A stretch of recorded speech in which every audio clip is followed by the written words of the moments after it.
Este video lo he titulado La naturaleza del cuerno pequeño según Daniel capítulo 7. Y el propósito es poder descubrir si en la actualidad existe un poder con estas características. Daniel obtiene esta visión en el año 552 antes del Señor Jesucristo, en el periodo tardío del reino de Babilonia.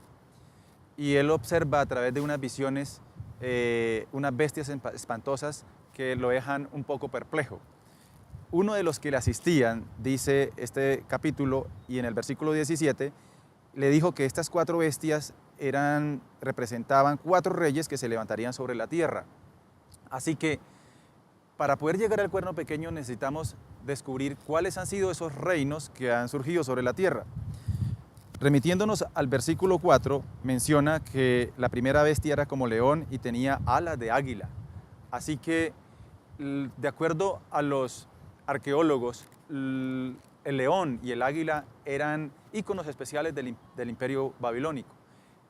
Podemos concluir que la primera bestia, el león, está representando el imperio babilónico, quien gobernó en el mundo desde el 605 hasta el año 539 de la era cristiana. En el versículo 5, la segunda bestia que observa Daniel es semejante a un oso y se pone más alta de un lado que del otro. Está representando a los medos y los persas. Los persas eran más grandes o más fuertes que los medos, pero ellos arremetieron contra Babilonia y comenzaron a gobernar desde el 539 hasta el año 331 de la era antes del Señor Jesucristo.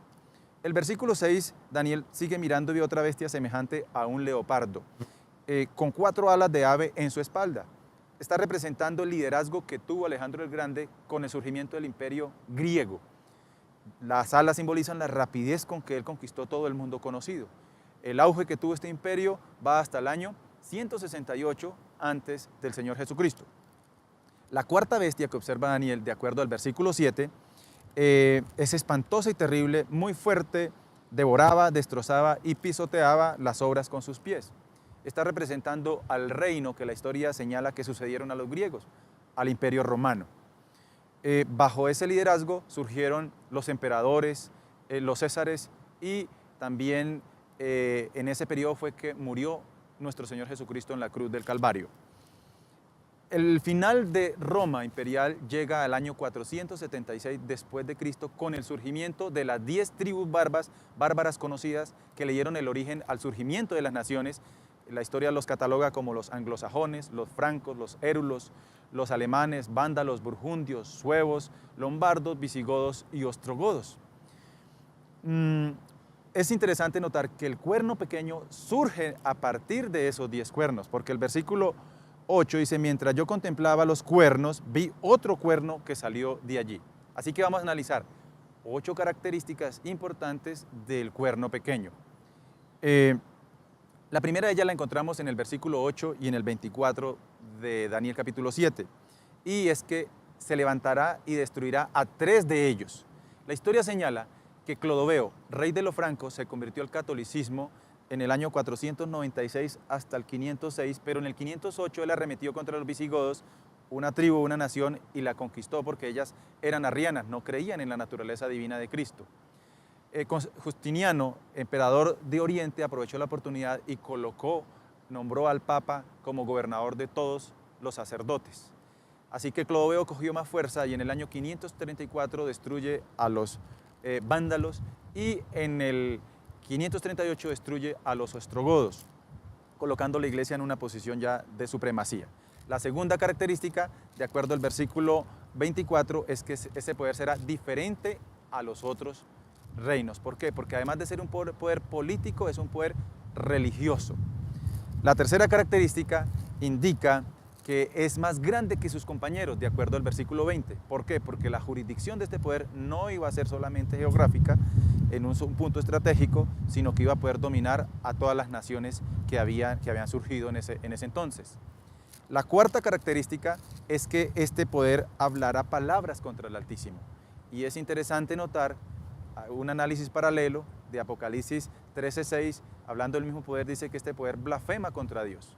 Juan 10:30 aclara la situación porque Jesús lo acusan de blasfemia, porque se hace pasar por el mismo Dios. ¿Sí? Así que al hablar palabras contra el Altísimo, este poder es porque se atribuye y se hace pasar como el mismo Dios aquí en la tierra. La quinta característica es que hablará con gran arrogancia, de acuerdo al versículo 8, y es que este poder se atribuye en la tierra la facultad de perdonar pecados, atributo que le corresponde únicamente a Jesús, que murió en la cruz por todos nosotros. La otra característica es que a los santos del Altísimo quebrantará, de acuerdo al versículo 25. Después del 538 surgieron los métodos más terribles de tortura para todas las personas que querían pensar diferente a esta organización. La Inquisición, la hoguera, etc., matando a más de 40 millones de cristianos, según lo corrobora la historia. La séptima característica es que este poder, de acuerdo al versículo 25, pensará en cambiar los tiempos y la ley. Y así lo indica la historia. Este poder cambió el sábado bíblico del reposo al día falso de domingo de adoración, que se entiende en la actualidad. Y también abolió el segundo mandamiento de la ley de Dios, que prohíbe la adoración de las imágenes. La octava y última característica es que define un tiempo de liderazgo de este poder. Serán entregados por tiempo, tiempos y la mitad de un tiempo. De acuerdo a los judíos, un tiempo equivalía a un año, 2 tiempos, 2 años, y medio tiempo, medio año. Si sumamos son 3 años y medio. Convertido a días, nos da 1260 días. Así que ese fue el periodo de liderazgo, desde el 538 hasta el año 1798, cuando el general Berthier toma preso al Papa Pío VI y lo lleva a Francia y lo encarcela, y sufre una herida de muerte.